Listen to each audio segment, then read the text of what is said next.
Magandang hapon po mga kapatid. At maging sa ating bisita ngayon, ano nga po ulit pangalan? Si Glory. Magandang hapon po. Kami po ay nagagalak na makasama kayo sa pag-aaral ng salita ng Diyos at maging bahagi po ng pagsunod din sa Panginoon ang araw na ito para sa inyo na yung amin pong sinasampalatayanan na Panginoong Kristo ay maranasan nyo rin kung paano namin naranasan ang pagpapatawad sa kasalanan at pagkakaroon ng kaligtasan o buhay na walang hanggan, at sa darating na panahon ay magkasama-sama tayo sa langit na po. At talagang sa totoo niyan tayo mga manlalakbay lang dito sa lupa. At hindi tayo permanent dito sa lupa. Kaya kung minsan dumaranas tayo ng mga sakit, iyan po ay mga palatandaan na itong ating katawan na ito ay pahina ng pahina. No? Wala tayong nababalitaan na ganito ang tao ngayon habang tumatanda, sumisigla at lumalakas ang katawan. Hindi ba? Hindi ba yung ano? 75 years. Si doktora lang siguro yung ano. So walang ganon, di ba? Lahat. Kasi po, hindi tayo para dito. May inihanda ang Diyos na dalawang lugar na patutunguhan ng tao pagkatapos na ang buhay niya ay matapos dito sa lupa. Ito po ay ang langit at saka ang impyerno. Hindi ko ituturo ang langit, ang impyerno sa taas, ang langit lang sa taas. Ang impyerno ay hindi ko rin alam kung saan ang lugar po, pero tsak na sa baba. No? Ayaw natin na doon pumunta. Ngayon, pag-usapan natin ang 1 Corinthians chapter 1 verse 9. Ang unang tatalakayin natin dito ay ang faithfulness of God, ang katapatan ng Diyos. Hilingin ko ang isa sa inyo na basahin ang unang Korinto kapitulo 1 talatang 9 verse 9.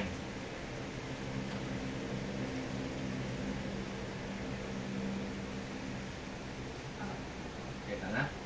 Okay, lakas lang. 1:9. Ang Diyos ay tapat.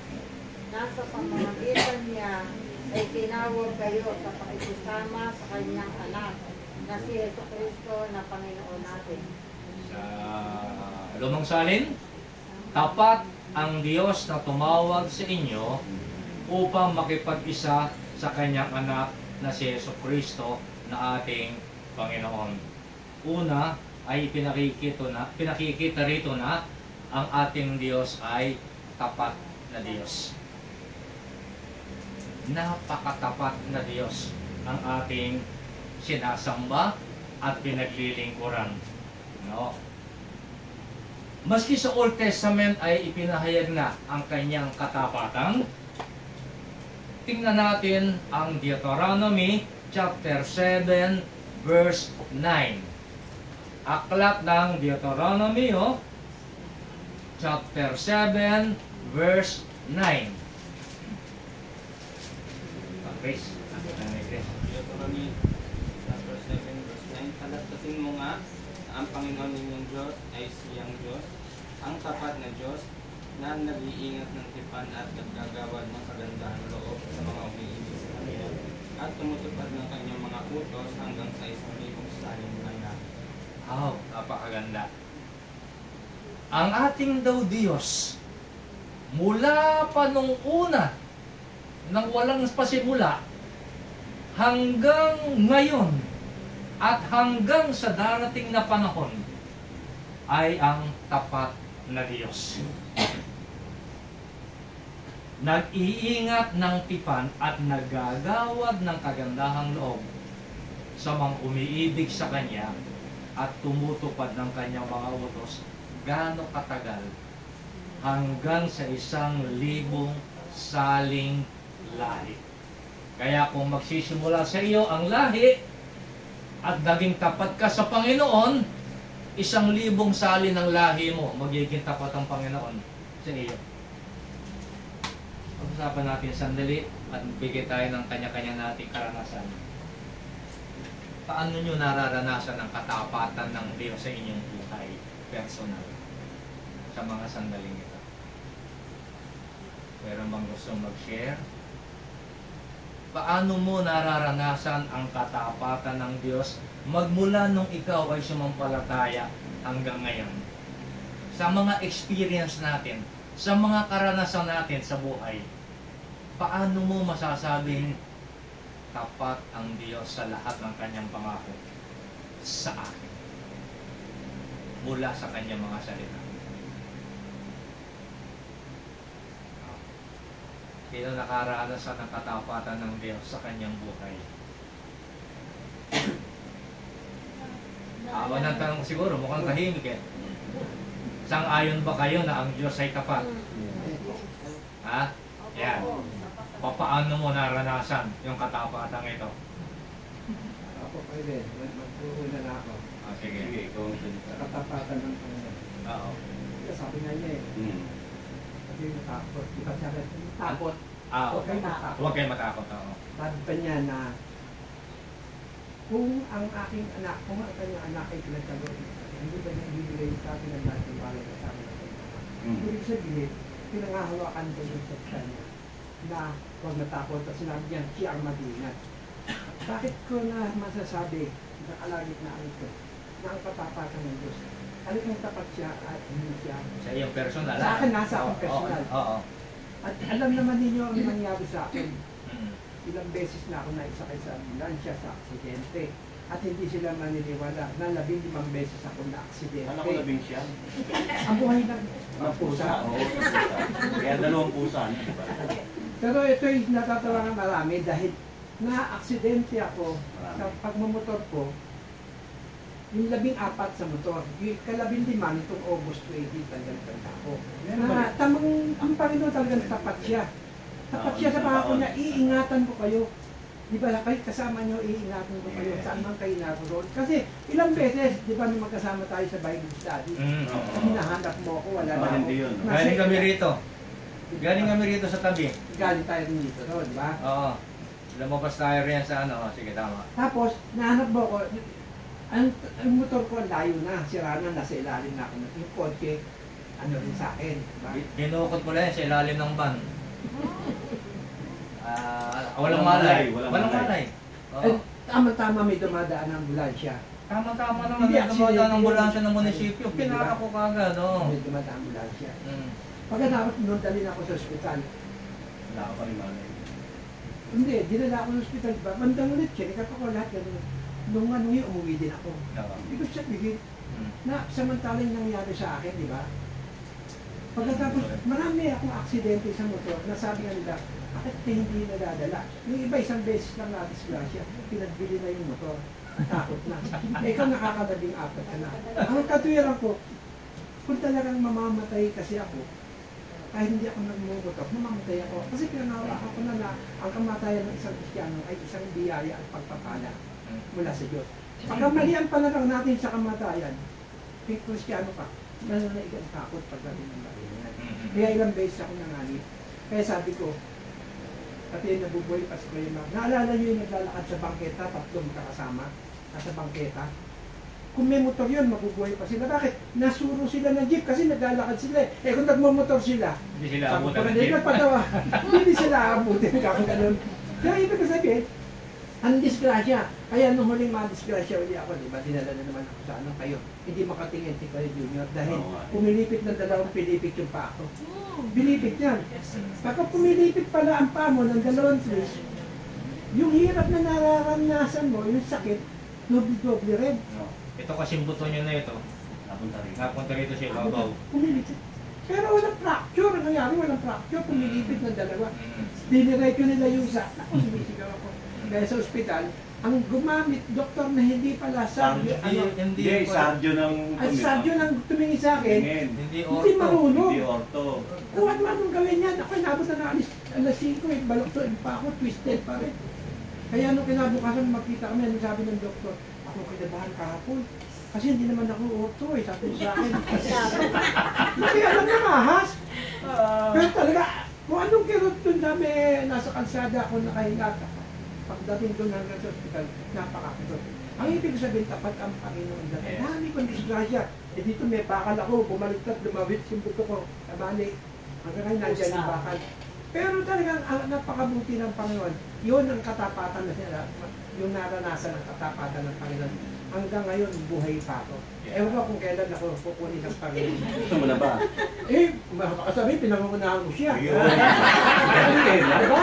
Anong malay ko na gusto niya unahin ka? Siyempre, hindi ko pwede paunahan ng Panginoon eh. Hindi masama ang pangunahan eh, di ba? Oo nga. Ba't ako nanawag siya? Din eh, oh. Pero, ganun. Okay, salamat kapatid na Dani. Okay, totoo yun. Talagang ako mismo, nasaksihan ko kung gaano katapat ang Diyos sa kapatid. Yes. Kasama niya ako, nagmumotor kami talaga noon eh. Pagtingin ko sa salamin, saan si Dani? Wala, magkabila, wala, hindi ko makita. Kaya pala eh, may narinig kong bog. Yung pala, siya pala doon sa ilalim. Doon at Pero nawala ng malay talaga siya. No? nawalan, oo, nawalan ng malay. Nung pinuntahan namin, pwede na po pauwiin yung pasyente niyo.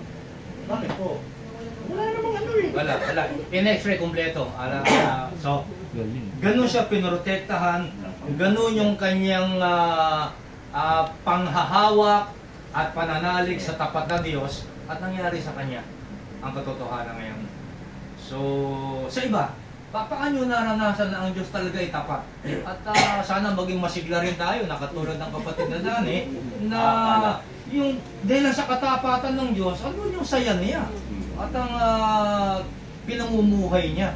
Ang nakikita Kahit niya sa pag kanya. nilingkod ba kayo din, hindi nawala. Hindi nawala, oh. Kahit nawala ng malay, hindi nabura ang kaisipan tungkol sa salita ng Diyos. Nung pagkagising nga nito, saan na ba tayong chapter?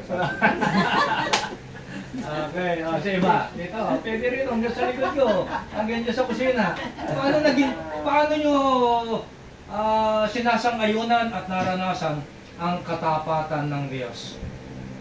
Madali lang kantahin yung goodness of God eh, pero totoo ba yan sa buhay natin? Naranasan nyo ba sa inyong sarili? Kakahuling. Tagal na hindi narinig ang boses mo eh. Ganda boses niya. Hindi. Kung naman naranasan ko yung katapatan ng Panginoon, kahit anong hindi ko pa siya nakikilala, talagang alam ng tapat ng Panginoon. Pero dito, nung nakilala ko siya, lalo kong nakita yung katapatan niya sa buhay ko. Kasi ano niya, hindi pa ako palataya. Alam ko may Diyos, pero maganda lang pagkakilala ko. Pero nung nakakilala ko sa Panginoon, alam ko, nung takot ako noon, na hindi ko alam kung saan ako takot namatay, katapatan ng Panginoon sa akin, pinakilala niya sarili niya sa akin. Kumbaga, pamitan ng Bible study nga, nakilala ko siya na ang Panginoon pala yung nagkatawang tao na naghihirap at namatay dun sa krus ng Kalbaryo. Para ako rin ang kasalanan ko. Kasi nga, Katoliko, alam ko, gumawa ka ng kasalanan, sulit na kapupunta. Pero nung naging mananampalataya na ako, sa pamamagitan pala niya, na naghihirap siya dun sa krus, tinapon niya yung mga kasalanan ko. Yan ang napakalaking talagang biyaya ng Panginoon sa buhay ko, yung makilala ko siya ng personal. At ngayon nga, nung nakaka-attend ako nga sa mga parents, kasi bata pa naman ako, talagang masasakti na ako. Sabi ko nga sa mga sa fellowship namin, abuti ko ng 50, maparid na ako. Pero ngayon nga, mag-74 na ako, 6 na buwan na, 75 na ako.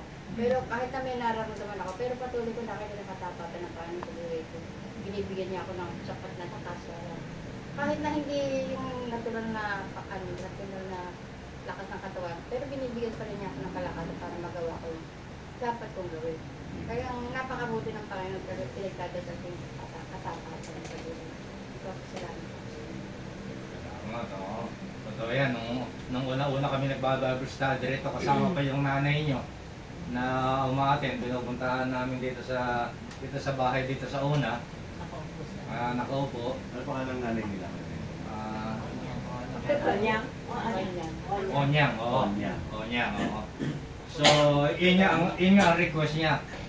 ipag-pray niyo naman abutin ako ng 50 anyos. Kasi nga talagang sakitin siya. Meet me nasa doktor.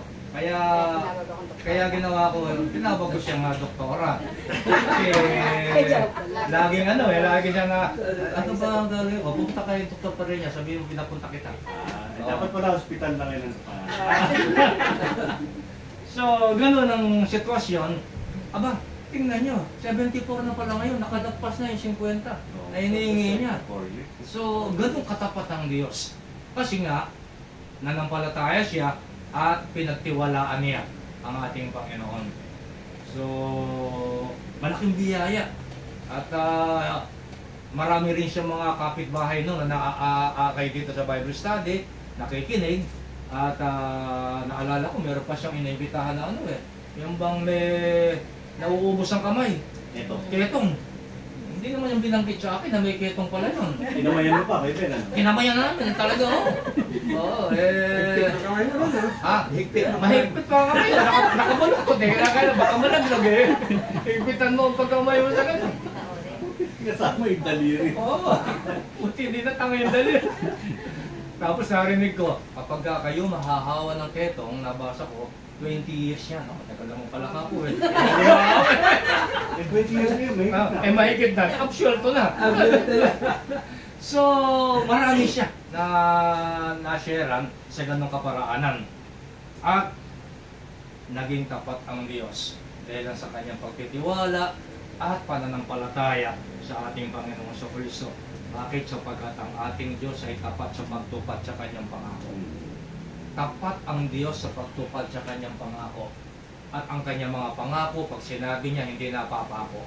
Kasi hindi siya politiko. Ang Panginoong Kristo hindi politiko. Ang politiko, pag nangako, mag-election na naman. Ako, marami naman ipapangako yan. Tatango ka naman ng tatango. Kapag ka nangako, pagka sisingin mo na, ano ba kayo? Pinangakuhan na kayo? Gusto nyo pa tuparin? Hindi ganoon ang ating Panginoon. Pag sinabi niya, gagawin niya. Tapat ang Diyos. Sabi nga niya, ano sabi rito? Tapat siya at nag-iingat ng tipan sa mga tumutupad sa kanyang mga utos. Simple lang naman ang utos ng Diyos. Manampalataya ka sa Panginoong Hesus at maliligtas ka. At pagkatapos sundin mo kung ano yung gusto niya sa buhay mo. At ang pangako niya, tutuparin ko yung mga ipinangako ko sa iyo. At tapat ang Diyos sa pagtugon sa ating mga panalangin. Kayo ba may mga prayer request? Lagi? O kumusta ilang percent ang sinabi ng Panginoon? Yes. Pero meron ding porsyento ang Diyos na no. Pero pag sinabi ng Diyos na no, pabor sa atin na yun.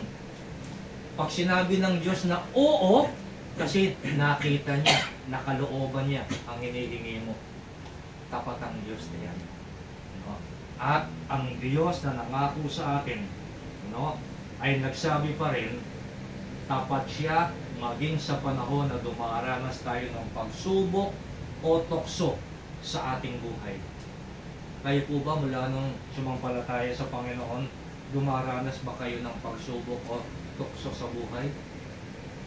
Meron na ba kayong naranasan? Meron na ba kayong naranasan ng mga pagsubok sa buhay ninyo? Dahil sa pagsunod niyo sa Panginoon? Ikaw, Flor, ano mga pagsubok ang naranasan mo sa buhay mo?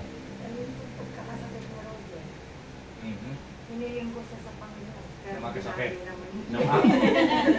Hindi po ba ng araw? Oo. Nandito siya, bago pa lang siya, kung naaakay na magsamba, hiniling ko siya sa Panginoon. Mm-hmm. Na kahit nawala na ako, makita ko lang siya na naglilingkod. Mm-hmm. Na kahit magbigay-bigay lang ng wine at saka ng saro. Ng saro, tinapay at saro, ganun lang. Ganun lang ang hiling ko sa Panginoon. Malayo lang siya sa barkada at sa bisyo. So, tinupad naman ng Panginoon. Dininig naman niya ako hanggang sa natuto siya na maglingkod. Na gano'n, yun nga lang. Mainit talaga ang panalangin ito, mga kapatid na ito, ng panahon na... Mainit, nasunog nga si Roger, mainit.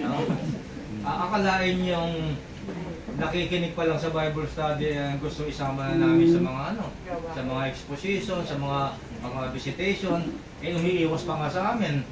Dahil sa hindi pa siya ganoon kadedicated o maliwanag ng pagsunod sa Panginoon. Pero tinupad ng Panginoon, tinugon ng Panginoon na nakasama sa gawain. Hindi lamang yung pagsaserve ng tinapay at saro ang tugon ng Panginoon. At nakita naman natin na nakapaglingkod siya, nakapagsalita siya, at nakapagturo siya, at nakapagtapos pa rin sa Bible School. No? So, ganyang katapat ang ating Diyos. Sabi nga sa 1 Corinthians 10:13, pakibasa ng isa. 1 Corinthians chapter 10 verse 13.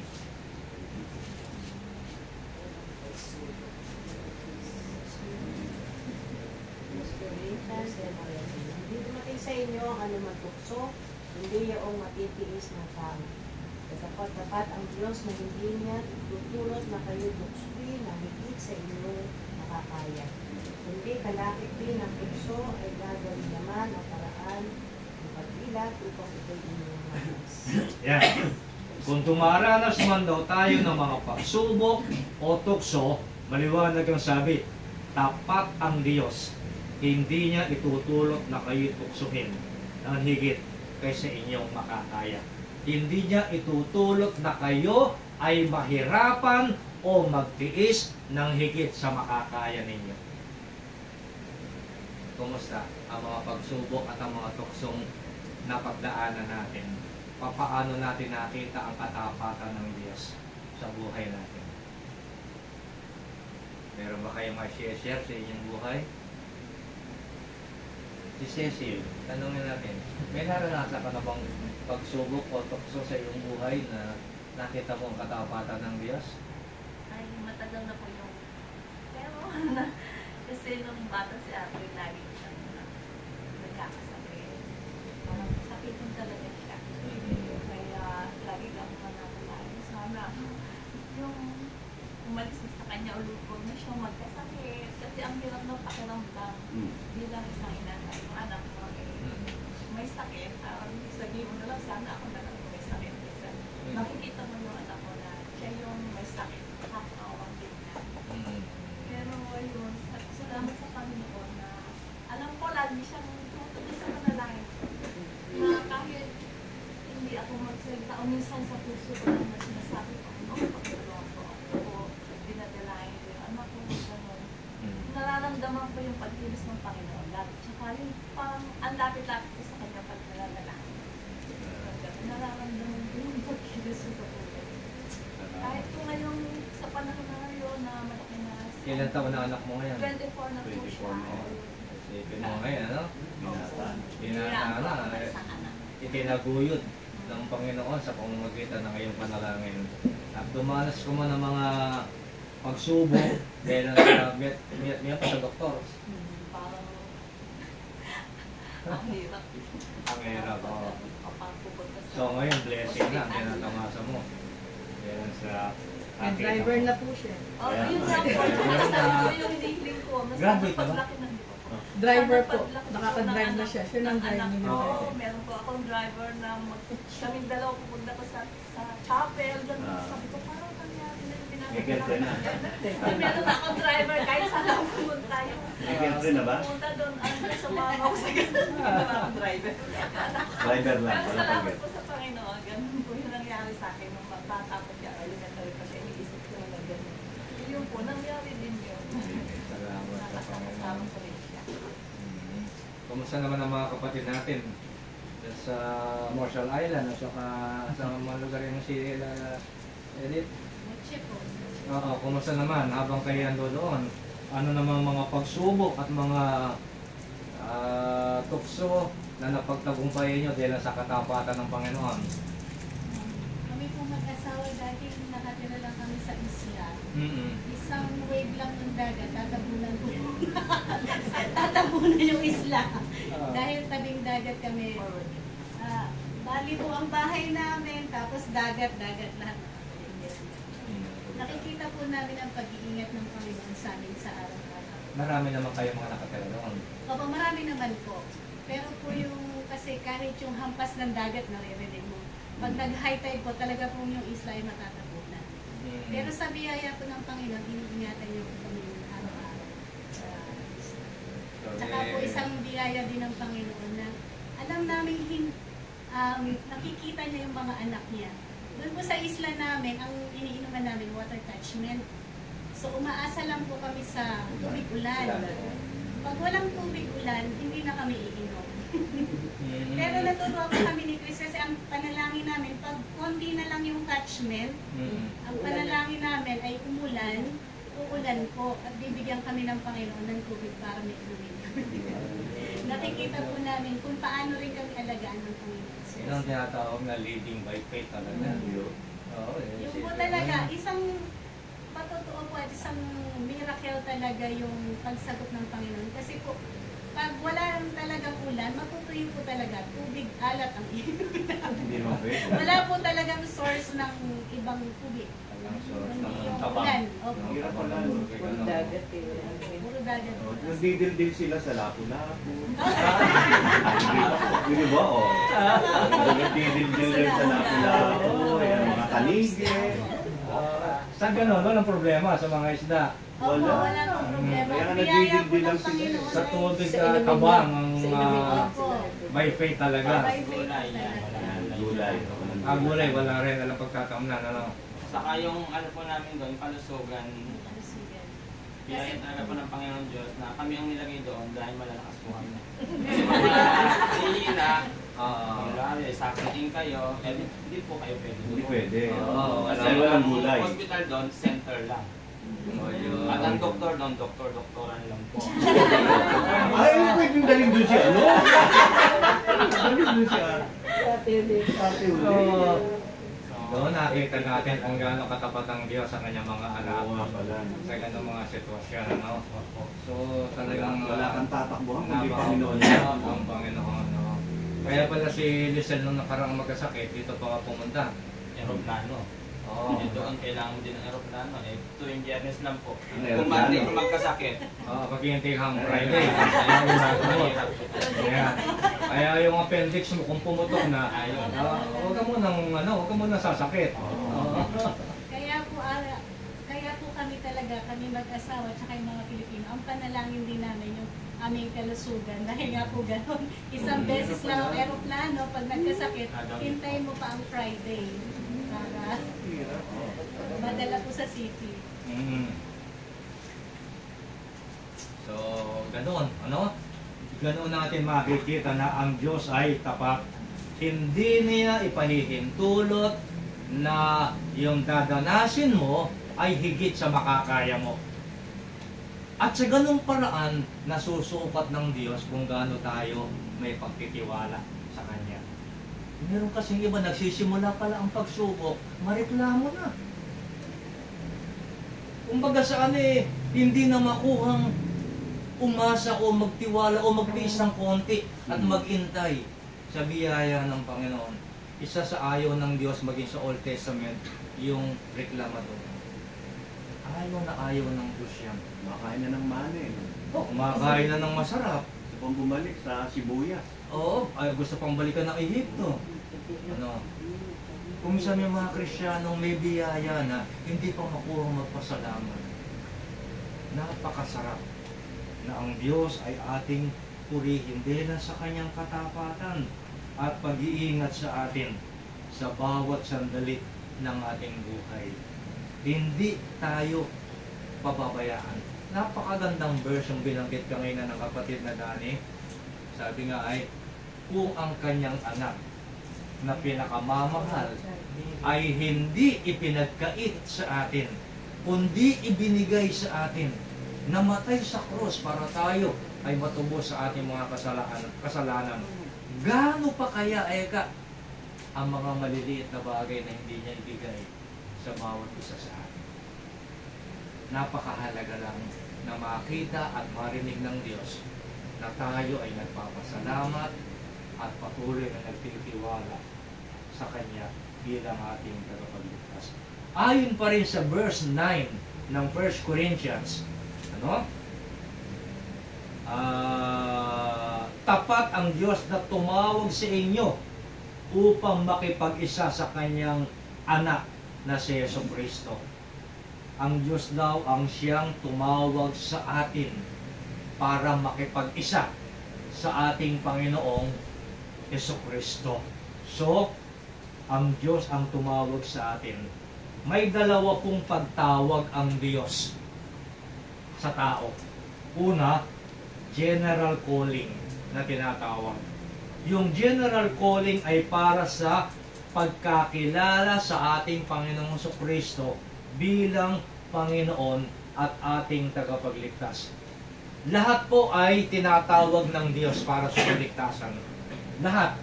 Kaya nga, sapagkat gayon na lamang ang pagsinta ng Diyos sa sanglibutan, yan ang general calling. Magsiparito kayo sa akin, kayong lahat na nangapapagal at nabibigat ang lubha. General calling ngayon. Ibig sabihin, lahat ay tinatawag niya upang lumapit sa Panginoong Jesucristo at hugasan ang kanilang kasalanan sa pamamagitan ng pananampalataya at pagtitiwala sa ating Panginoong Hesus bilang tagapagligtas. Meron pa pong isang calling. Ito naman ay para sa mga nag-response ng pananampalataya o para sa atin ng mga mananampalataya na. Ang tawag dyan ay specific calling. Ano yun? Kung minsan mayroong mga tinatawag sa atin para mag full time sa ministry. Maglingkod sa Kanya. Ibigay ang buong oras para sa Kanya, ang Kanyang buhay. At marahil ang ilan sa atin dito ay tinawag ng Diyos para sa ganyan. Maaaring kahit nagtatrabaho ka ng secular, ay tawagin ka rin ng Panginoon sa specific calling. Halimbawa, kung kayong dalawa ni Chris at saka si Edith, ay kung kayo lamang ang mananampalataya ron sa lugar na yun, ay maging ministry nyo ang makapag-share din sa kanila. Katulad ng nangyari sa kapatid na John at kapatid na Rizal, na tinawag silang magtrabaho, pero tinawag din sila para maglingkod, magbahagi ng salita ng Diyos. So, ang mag-asawa, pareho kayo may trabaho secular, di ba? So, pero, naka-full time din kayo para sa gawain ng Diyos. So, pwede yan. Yun ang tinatawag na specific calling.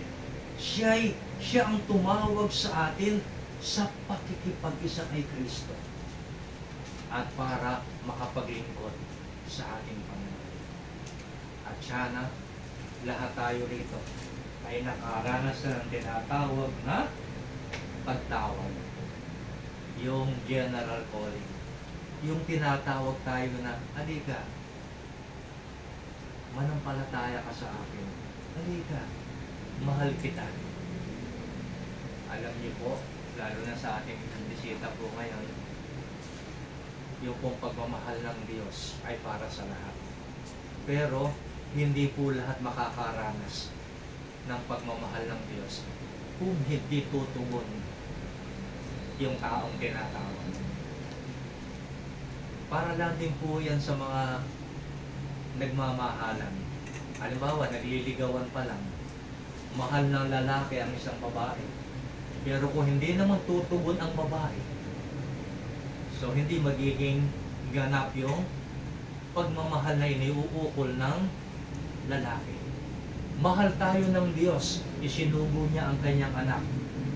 Kailangan ang tao na pinag-uukulan ng Diyos ang pagmamahal ay mag-response din ng pagmamahal. Yung pagtanggap sa Panginoong Jesucristo at yung pagtanggap po sa Panginoong Jesucristo ay nangangahulugan ng pag-amin natin na tayo mga makasalanan. Naniniwala po ba kayo ate na ang lahat ng tao ay makasalanan? Meron po ba kayong kilalang taong hindi pa nagkasala? Wala. So tayong lahat ay makasalanan. Yun po ang dahilan kung bakit naparito ang Panginoong Jesucristo. Upang yung kasalanan natin iyon ay mahugasan, malinis ng kanyang mahal na dugo. At mangyayari lamang po na maranasan ng isang tao ang paglilinis ng ating Panginoong Kristo kung aaminin niya, Panginoon, ako po'y makasalanan. Inaamin ko po ito sa iyo. Panginoon, patawarin mo po ako sa aking mga kasalanan. Panginoon, tinatanggap kita sa aking puso bilang aking Panginoon at sariling tagapagligtas. Pag ginawa po ng tao yun, yun po tinatawag na response ng tao sa pagmamahal ng Diyos. Mararanasan niya ang kapatawaran ng kasalanan at magiging anak siya ng Diyos. Lahat po tayo ay nilalang ng Diyos. Lahat ng tao nilalang ng Diyos, pero hindi lahat anak ng Diyos. Ang anak lang ng Diyos ay sumampalataya sa ating Panginoong Kristo. John 1:12. Pakibasa ng isa ang John 1:12.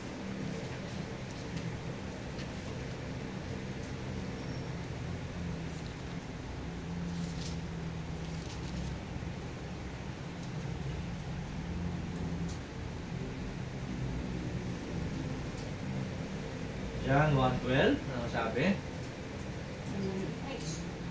Sige, Chris. Pag sabi sa John 1:12, datapwat ang lahat ang sa kanya ay nagsitanggap ay pinagkalooban niya sila ng karapatang maging mga anak ng Diyos sa makatuwid bagay ang mga nagsisisampalataya sa kanyang pangalan. Yan. Ang bibigyan lamang ng karapatan na maging anak ng Diyos ay yung mga sumampalataya sa ating Panginoong Jesucristo. So, kung hindi pala ako nag-response ng pananampalataya sa Panginoong Jesucristo, hindi ako magiging anak ng Diyos. Kanino ako anak? Kung hindi ako anak ng Diyos, iisa lang, sa dyablo. At ayaw natin na ang tao ay manatiling anak ng dyablo. At ang talata na nagpapakita na ang taong hindi pa sumasampalataya sa Panginoon ay anak ng dyablo ay sa John 8:44. John 8:44. O dyan naman sa mga nasa kusinilya. John 8:44. Pakibasa.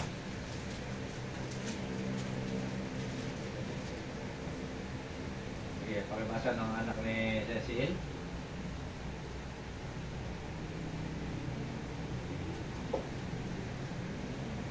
Sige. John 8:44. Kayo'y sa inyong amang dyablo at ang mga nais ng inyong ama ang ibig ninyong gawin. Siya'y isang mamamatay tao buhat pa ng una at hindi nananatili sa katotohanan sapagkat walang katotohanan sa kanya.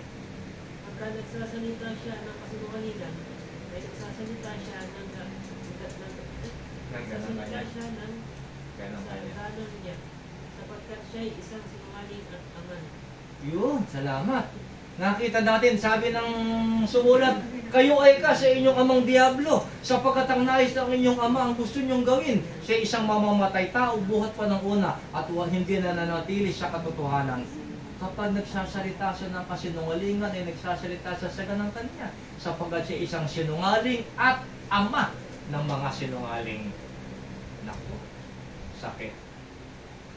Nung una, napakasakit malaman na ikaw ay anak ng dyablo, pero yun ang totoo eh.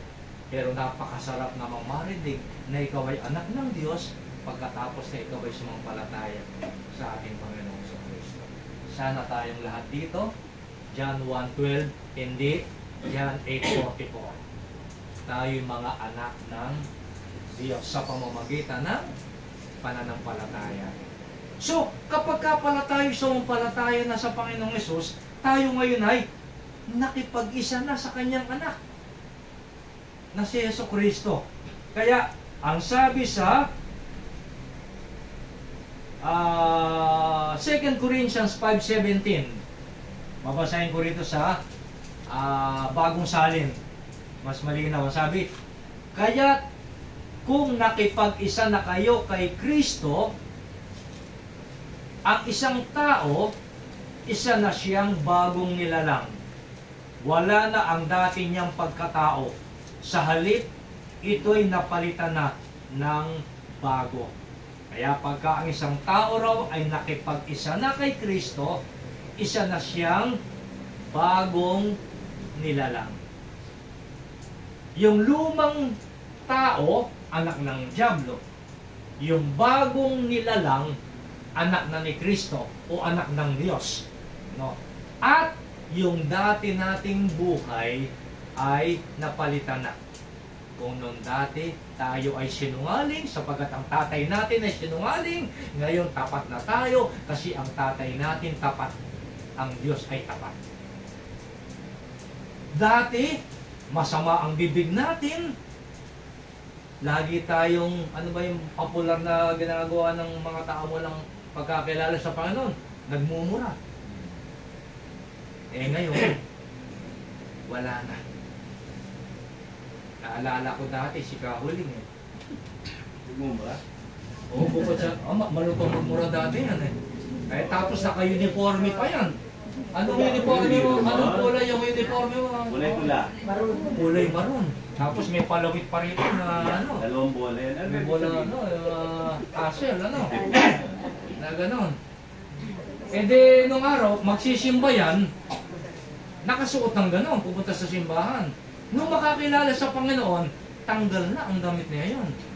Kasi iba na yung pinupuntahan niya. Hindi na sa simbahang malaki, sa simbahang maliit na. Doon sa tuktukan. Sasabihin ng mga tao, wala, nagbago. Wala nang uniforme. Si Kahuling. Yun yung mga bagong nilalang. Na bago ang ating pamumuhay. Dati masungit tayo. Ayun. Sumagot ko yung sumagot. Mabait na. Kala ko, ang sagot, ngayon maramot na eh. So, gano'n mayroong pagbabago. Kung dati tayo ay may bisyo na masama, nawawala yung bisyo.